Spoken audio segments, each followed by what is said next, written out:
America के राष्ट्रपति Donald Trump ने सोमवार यानी 3 अगस्त 2025 को भारत समेत कई देशों पर लगाए गए रेसिप्रोकल टैरिफ का बचाव करते हुए कहा कि उन्हें ये कई साल पहले कर देना चाहिए था।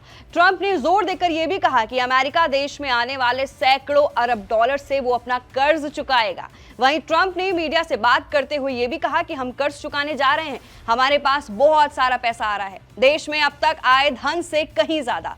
हम जो करने जा रहे हैं उनमें से एक है कर्ज कम करना। हमें ये कई साल पहले कर लेना चाहिए था। मैंने चीन के साथ अपने पहले कार्यकाल के दौरान ऐसा किया था, वहीं कोविड के कारण हम बाकी काम भी नहीं कर पाए।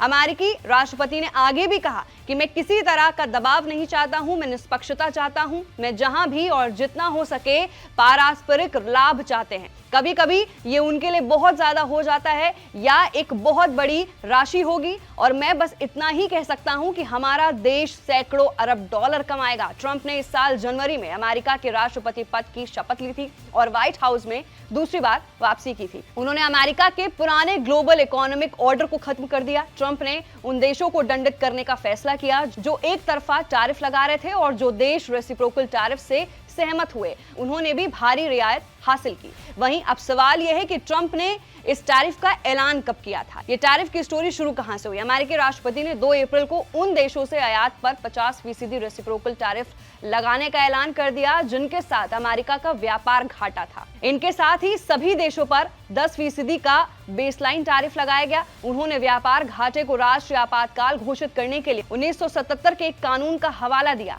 जिसने उनके व्यापक आयात करों को उचित ठहराया। इस घोषणा के बाद जब बवाल मचा, उन्होंने देशों को बातचीत का मौका देने के लिए रेसिप्रोकल टैरिफ को 90 दिनों के लिए स्थगित भी कर दिया। आखिरकार कुछ देशों में ट्रंप की मांगों के आगे घुटने टेक दिए। जिन देशों ने ऐसा नहीं किया उन्हें टैरिफ से अधिक नुकसान भी उठाना पड़ा। और वहीं अब सवाल यह है कि किन किन देशों पर सबसे ज्यादा टैरिफ लगाया गया है। ट्रंप ने 69 देशों पर 10 से लेकर 50% तक टैरिफ लगाए हैं। इनमें से सीरिया पर 41%, कनाडा पर 35%, ब्राजील पर 50%, भारत पर 25% टैरिफ, स्विट्जरलैंड पर 39% और ताइवान पर 20% टैरिफ लगाया। अमेरिकी राष्ट्रपति ने पाकिस्तान पर पहले 29% टैरिफ लगाया था जो कि बाद तेल डील होने के बाद 19% कर दिया गया। तो फिलहाल के लिए टैरिफ को लेकर सबसे बड़ा अपडेट है जहां पर अब ट्रंप ने अपना स्टेटमेंट दिया है कि वो आए हुए अरब डॉलर से अब अपना वो कर्ज चुकाएंगे। तो मैं थी आपके साथ वंशिका सिंह और आप देख रहे हैं एबीपी लाइव।